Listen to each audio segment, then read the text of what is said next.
Bonjour à tous et bienvenue dans cette vidéo qui va parler des tableaux croisés dynamiques. Donc un tableau croisé dynamique, c'est une fonctionnalité sur Excel qui permet de créer un tableau à partir de données existantes. L'intérêt derrière, c'est de pouvoir croiser des données et de rechercher une information beaucoup plus facilement. Dans notre exemple, on va imaginer qu'on a fait un recensement sur toute la population.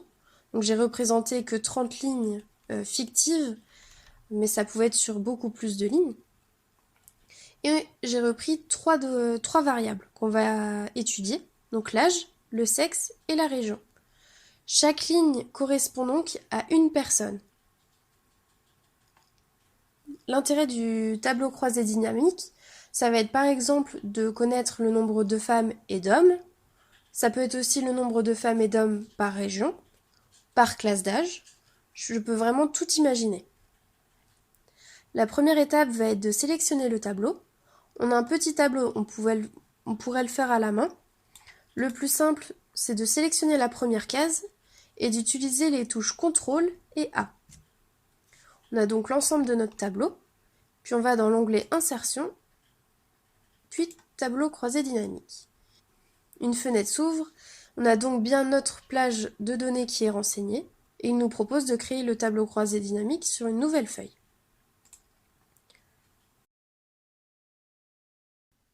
Donc la feuille est maintenant créée. On retrouve bien nos trois variables, nos trois colonnes, l'âge, le sexe et la région. On va créer un premier tableau croisé dynamique pour connaître le nombre d'habitants par région. Pour cela, je vais prendre ma variable région. Donc, ce qui est important avant de créer un tableau croisé dynamique, c'est de s'imaginer le tableau et pourquoi pas le dessiner. Donc moi, j'imagine mon tableau avec les régions placées sur la gauche du tableau. Donc on va prendre notre variable région et venir la placer en ligne. Donc l'ensemble des régions qui ont été citées dans le tableau sont représentées ici, une seule fois. Si jamais j'ai envie de les placer en colonne, finalement je me suis rendu compte que je me suis trompée. On peut toujours modifier la place des variables. Maintenant je souhaite savoir le nombre d'habitants par région. Donc je vais reprendre ma variable région, et vous allez voir pourquoi, et la placer en valeur. Et il nous indique le nombre de régions, c'est-à-dire le nombre de fois où ma variable région a été répétée. Donc le nombre de fois où la Bretagne a été répétée dans la colonne région, c'est 9. Et nous avons vu que chaque ligne représentait une personne, donc nous avons 9 habitants en Bretagne. On peut modifier ce tableau, donc modifier le titre de ma colonne et inscrire le nombre d'habitants. Donc là, vous voyez, j'ai cliqué sur une autre colonne en dehors du tableau croisé dynamique et mon outil sur la droite a disparu. Pour le faire apparaître, il suffit de cliquer sur le tableau croisé dynamique. Et on peut continuer à travailler. On peut aller plus loin dans cet exemple si on souhaite faire apparaître le nombre d'hommes et de femmes par région. Pour cela, on va commencer à croiser les variables. C'est-à-dire qu'on va utiliser deux variables pour obtenir notre résultat. On a bien notre première variable région qui est en ligne et on va venir en ajouter une deuxième qui sera le sexe en colonne. Et donc là, notre variable sexe peut prendre pour valeur F si ce sont des femmes ou H si ce sont des hommes. Et ainsi, le tableau va calculer tout seul le nombre de fois où il y a des femmes en Bretagne ou des hommes en Bretagne. Il nous indique également le total général.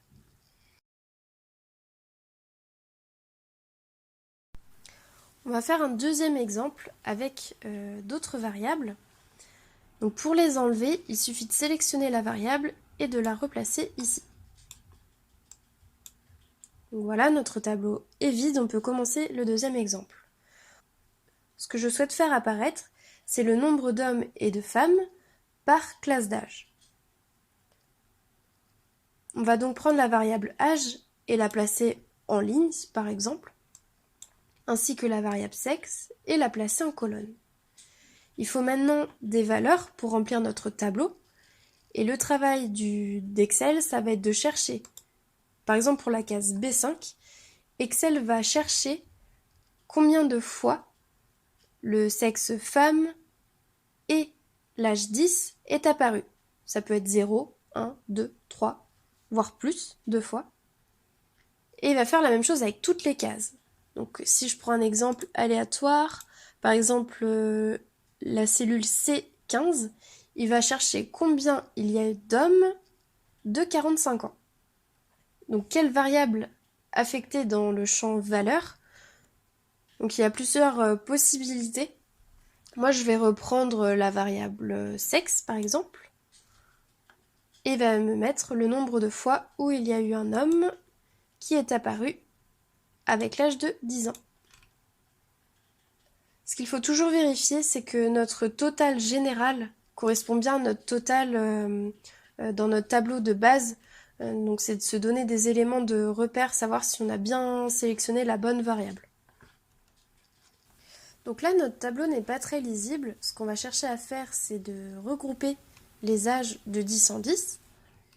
Pour cela, on va cliquer sur le premier âge qui est présent dans notre tableau. Donc ici, c'est 10.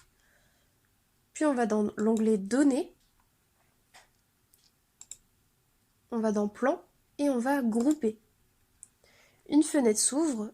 Donc il a repéré ma valeur la plus petite et ma valeur la plus grande.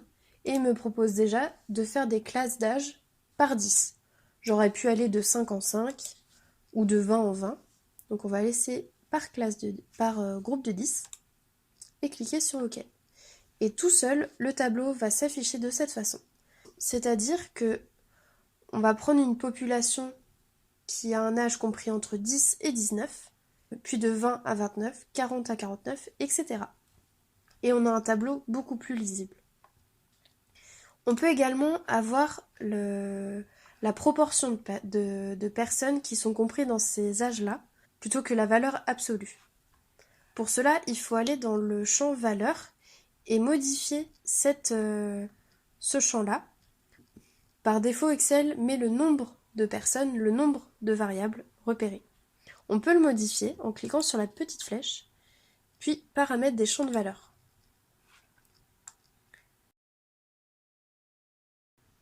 Donc il y a différentes possibilités, ça peut être une somme, une moyenne, le maximum, le minimum. Pour différents usages, ça peut être utile. Pour afficher le pourcentage, il faut aller dans Afficher les valeurs. Donc par défaut, c'est mis aucun calcul. Donc il y a différents pourcentages, ça peut être le total général, par colonne, par ligne, etc. Nous, ce qui va nous intéresser, ça va être par colonne. OK. Donc par colonne, c'est-à-dire que le pourcentage 100% se situera de cette façon. Donc c'est-à-dire sur l'ensemble des femmes, combien ont entre 10 et 19 ans. Sur 100 hommes, combien entre 10 et 19 ans. Et là, on peut commencer à faire des comparaisons, par exemple.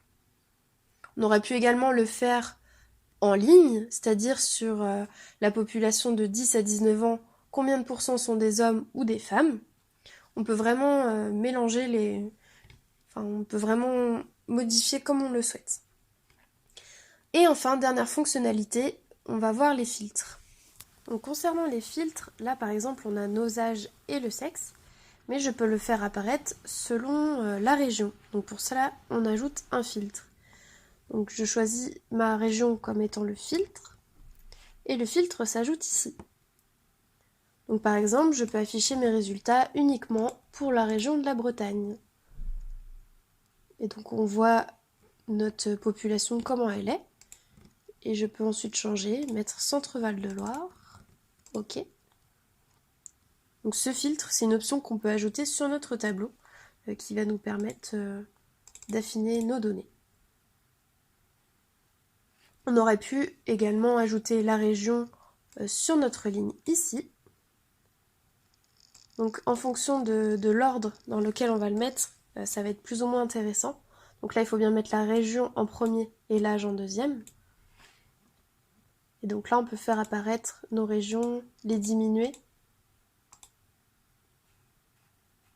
etc.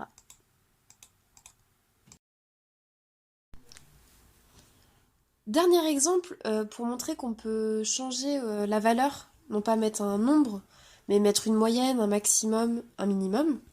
On va se servir de l'âge par sexe. Par exemple, je veux savoir la moyenne d'âge des hommes et des femmes sur toute ma population.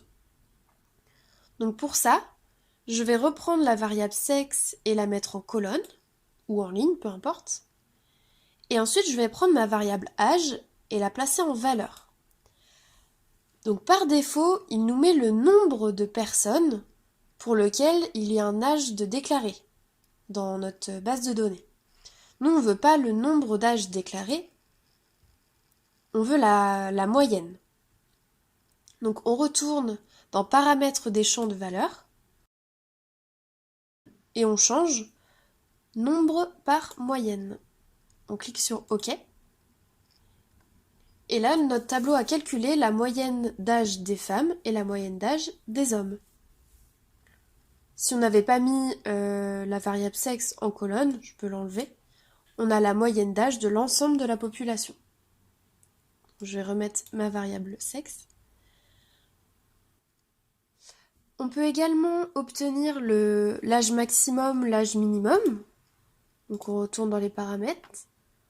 On va mettre par exemple le maximum. C'est-à-dire que la femme la plus vieille dans ma base de données a 95 ans et l'homme le plus vieux dans ma base de données a 94 ans. Donc voilà, c'est plein d'exemples. On a également la somme, comme je le disais tout à l'heure, des produits, etc. N'hésitez pas à tester par vous-même toutes ces options. J'espère que cette vidéo vous aura aidé à y voir plus clair avec les tableaux croisés dynamiques. N'hésitez pas à vous abonner à ma chaîne pour voir d'autres vidéos. À bientôt!